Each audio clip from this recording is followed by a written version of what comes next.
Hello and welcome to Mr. Malcolm Chester, who is running for Mayor of Des Plaines in the April 6, 2021 consolidated election.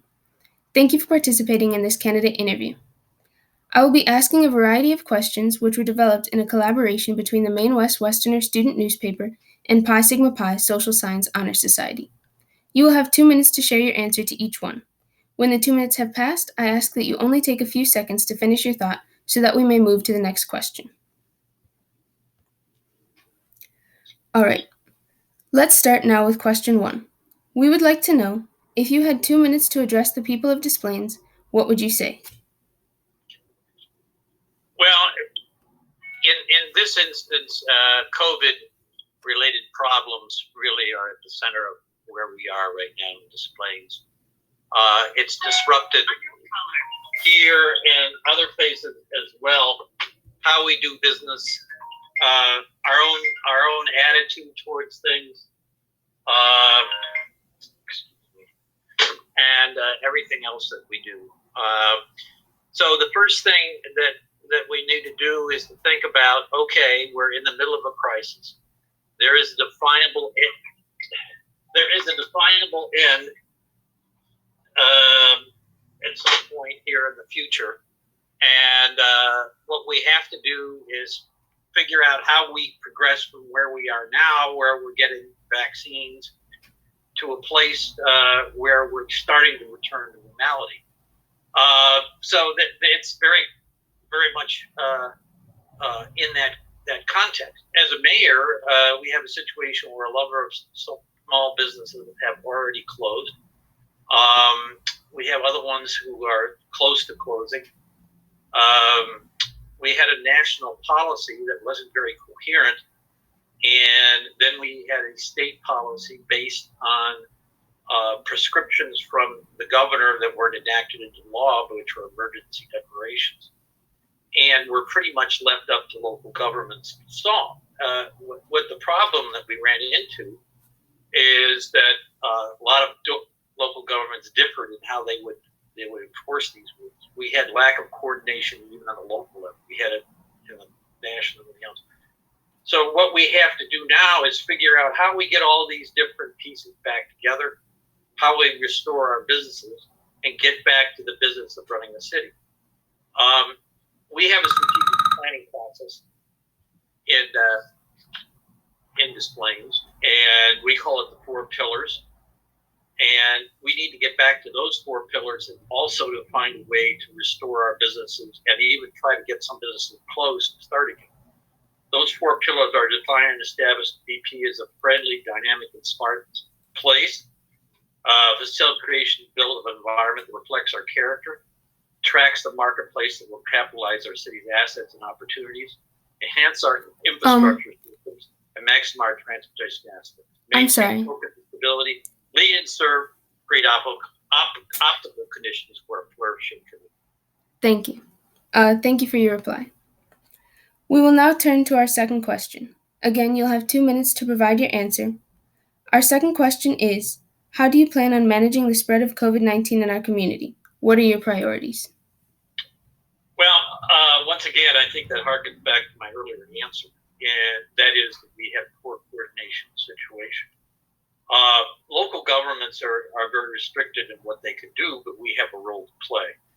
I think one of the major roles to play is communications, and I don't think we did as well as we could have about communicating vital things to the public. First of all, establishing and telling the public where they could get tests, actually performing tests. We are doing better now. We opened up the old Kmart facility to do just that. We needed to do that. We needed to have a constant source of communication to the public on what the federal and state guidelines were. I think people had some knowledge, but we needed to do a better job on that. We needed to do a better job of informing businesses how the federal, state, and local financial things would be handled. So, for example, there is Cook County has some programs, local governments, other local governments have programs, the state has programs, the federal government has programs. we needed to have a clearinghouse where we could get this information to our businesses so they could take advantage of these money.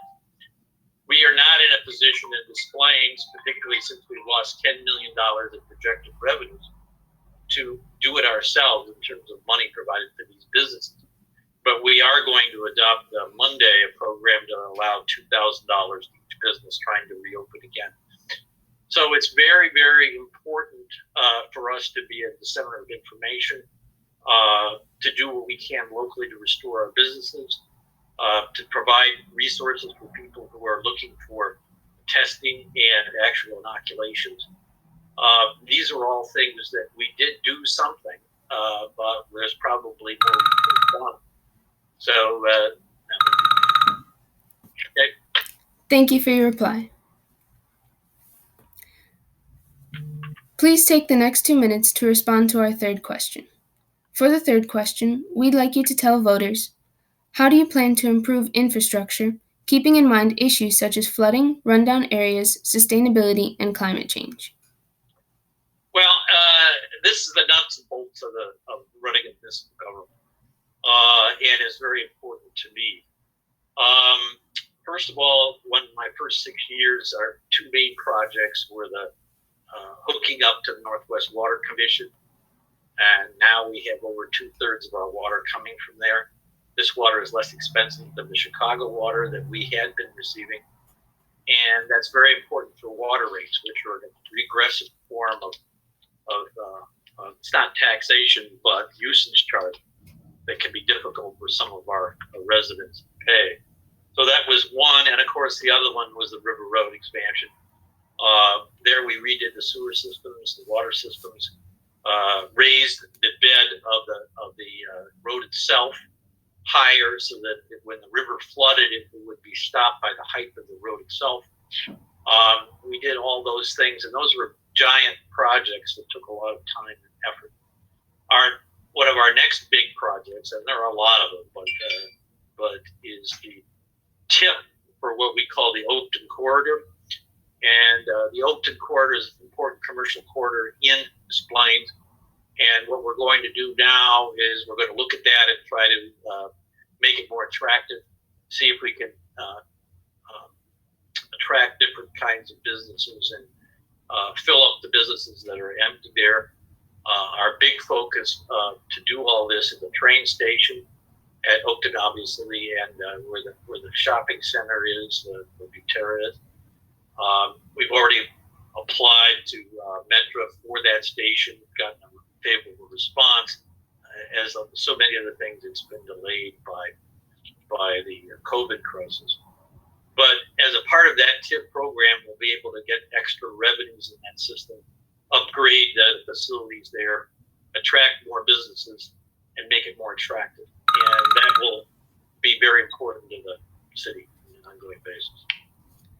Thank you again for your answer. I would like for you now to consider our fourth question.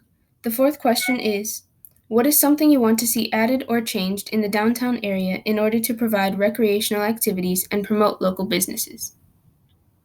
Well, I became a supporter of the theater project, but yet I'm very optimistic about what that could do for the downtown. You need some kind of central theme of a way to attract people and to stimulate business.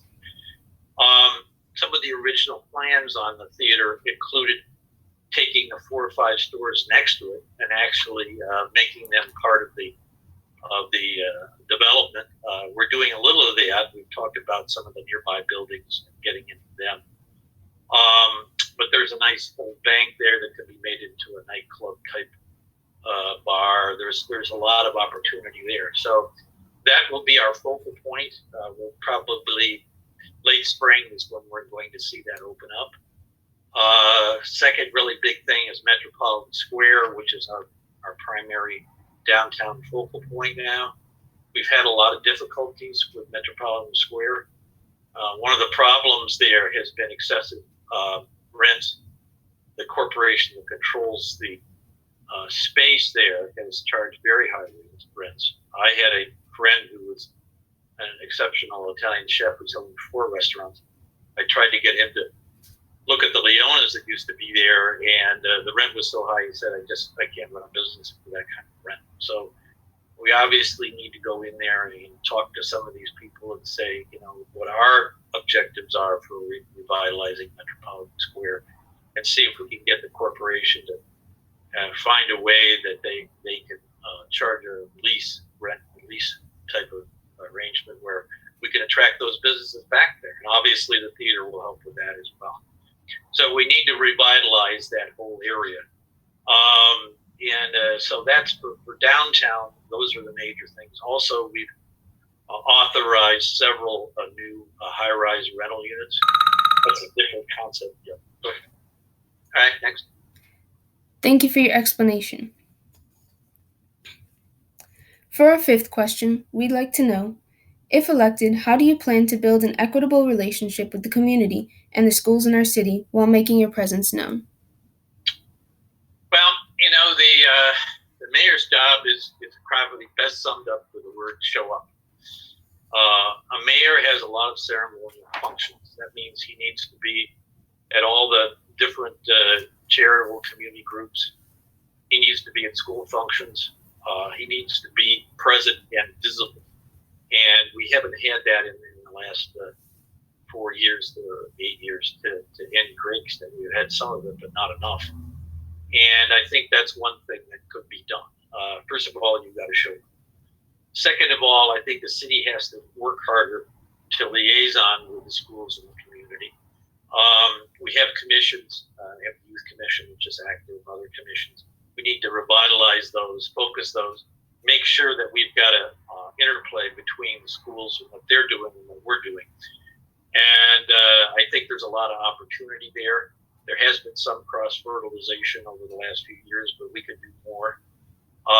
It should be one community, and it's not silos where there's a school and a school board, and they do their thing. There's a park district and a park board, they do their thing. And there's a city of Des Plaines, and it does its thing. There's Maine Township, and it does its thing. We have too many of these silos, and the communication needs to be better between them. We just need to do a better job because we're all basically Des Plaines residents. We're looking for the same kind of recreational opportunities. We're looking at a way of putting spirit in the city. One of the things that I want to do is enhance our commissions, many of which have become inactive. I would like to fill them with new people. I would like to give them a responsibility and focus them on their job of basically creating this kind of atmosphere. I think it's very important. I think it's vital, and it's something we really need to do. Thank you for your answer again. Let's shift now to our sixth question. For our sixth question, please explain, what do you plan on doing with the city's budget within your term, and what areas of the budget would you prioritize? I'm currently the finance chair, so I've been responsible these last 2 years working with staff to come up with a budget. And I can tell you that what we did this year is we sat down and said, okay, what can we do? Because we know that we're going to have less revenues. I told you earlier, it's about $10 million less than a month. How can we possibly balance our budget? One of our big focuses in the past has been to build a reserve so we had better bond ratings. And that reserve is up to $17 million. But with $10 million going out the window, obviously there's a challenge. So the first thing we said is that we're not going to raise taxes of any kind.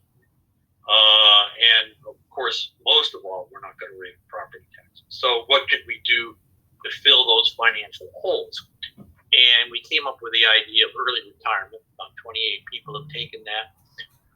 That allows us to leave some jobs continue to be open and cross-fertilization to fill those jobs. And it takes the higher paid people who call us, who work with us, so it allows those higher paid people to be replaced with people who are paid less. So that worked very well. We were able to form a budget without a tax increase. And so that's kind of where we are at the moment. And excuse me.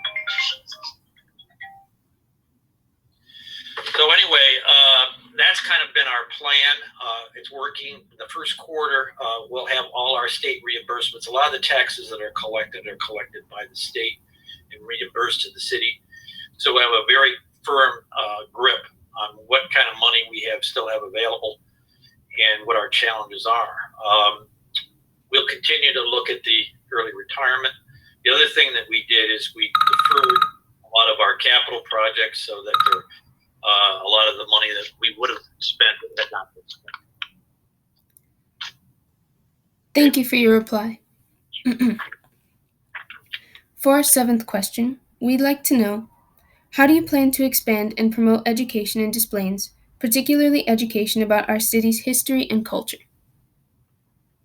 Well, Des Plaines is kind of unique. Most communities don't have a history center, and we do.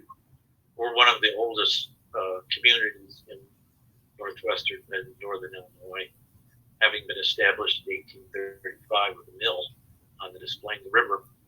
So we go way back, and we've always had a history center. The city helps support that center. I've been a strong advocate for using city dollars to support the history center. So we have that vehicle. We also have a fine public library with a lot of resources. So we already are doing some of that. I think that we need to do more. Once again, it's a coordination between schools and our other entities. The Des Plaines Park District has been involved with the History Center in the library. So we need to get everybody involved in all these institutions and start supporting more programs. Everybody should know there should be a curriculum in the school, probably in the grade schools, which teaches the history of Des Plaines and how that fits into the greater Chicago area. There's nothing like learning about the history of the place that you live and how it fits in the history of our country. And we need to do that so people know the background here, and that some of these communities that are now Des Plaines, like Orchard Place, were once communities all of their own.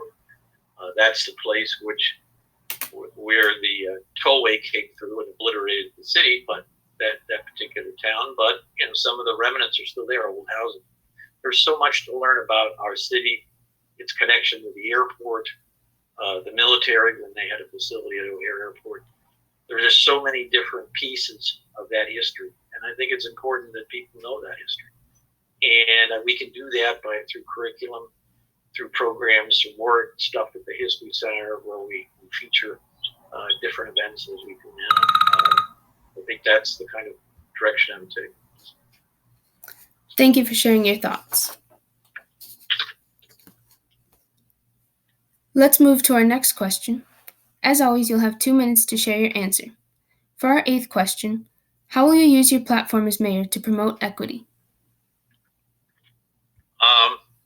The platforms for equity, is that the question? Yes, how will you use your platform as mayor to promote equity? Well, I came up with the idea several years ago, and I think that some other aldermen have also liked the idea of using our commission system to represent minorities. When several years back we sponsored a foreign exchange student from Bologna, Italy. She came here. Her English was pretty good, and but she was also part of that special program they have at the high school, which deals with foreign students. And she told me that 26 different languages are spoken in the high school, and that she knew students personally who are literally walking around the high school couldn't speak a word of English. So obviously we have a very ethnically diverse city, and it's becoming ethnically more diverse all the time. What we need to do is have a commission, probably a Hispanic commission. That's one of our major ethnic areas. Maybe some of the other Eastern European countries that are represented here.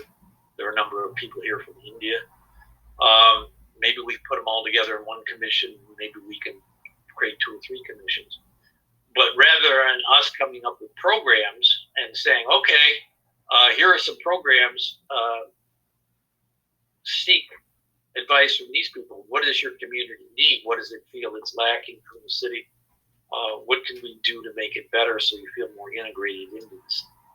And have them develop the criteria, have us look at it, see as if something that we can fund or somehow use our current resources to support. And we need to do more of this. Maybe ethnic festivals is another idea. Have the people from India have a festival around some of their cultural traditions. I think that all of this stuff is important, but you have to integrate people and make them feel they're part of the whole. Thank you for your explanation. We have just 3 questions left. For our 9th question, we'd like to know, police brutality has become a national issue and of significant concern to many Americans, including police officers. What steps will you take to train Des Plaines police officers so that this problem is addressed on a local level? We already have extensive training. I know that I approved the budget, so I see all the different training programs that our police are subjected to. We need to do more training, and specifically training having to do with sensitivity to minorities and how to de-escalate difficult situations. The problem is we don't have enough training on how to de-escalate. So you get a tense situation, a police officer feels threatened, and they discharge their weapon, and that ends up with a bad result. So we have to feel how we can discharge all these different things, and we have to feel get a training system and comfort within the police ranks on how to do this. You can't just say, okay, don't do this again. You have to have the training to do that and things of that nature. So that's what I would say. It's training, but more training, more sensitivity training, de-escalation protocols. Perhaps you get the police to use more non-lethal weapons like stun guns or some kind of gas or something. We really need to figure out how to do this better, because it's just not tolerable when we have a situation that could turn bad, that does because of the discharge of the weapon. That's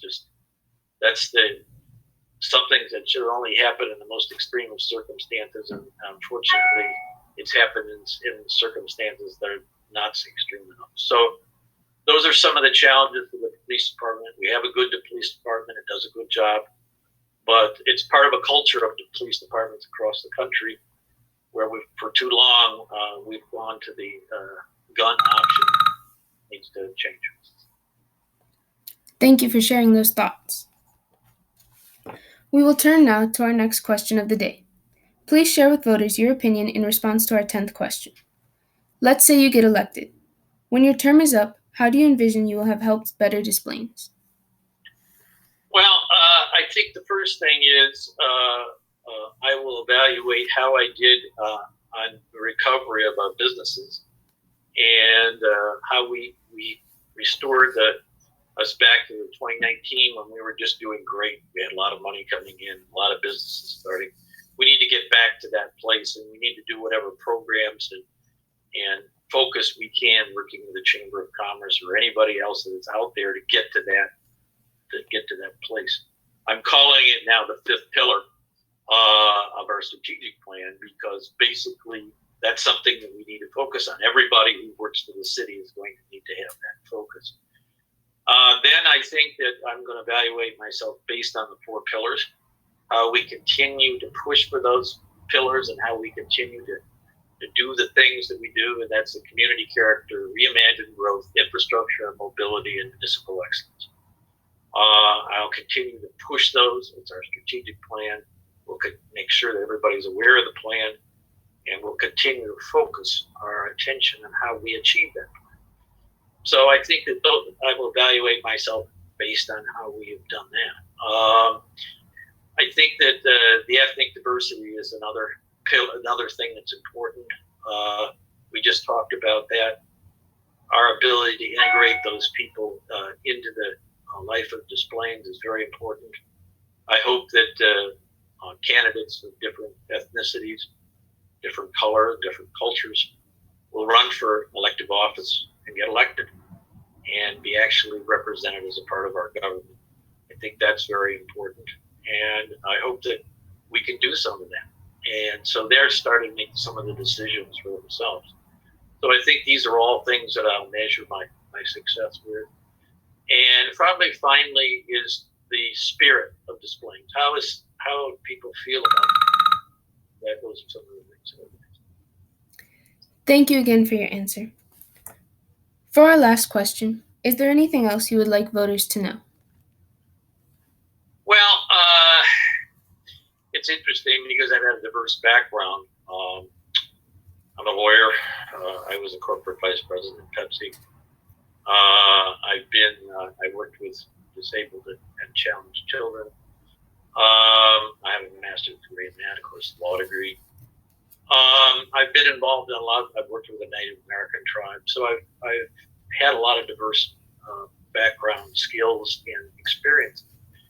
I think it's important when you're a candidate for office is to bring all those experiences you have to bear and to give you the sensitivity and the understanding that treat everybody in the best way possible. One of the things that I'm going to have is an open government. If someone wants to call me, I'll be there. I'll be at City Hall. You can call me.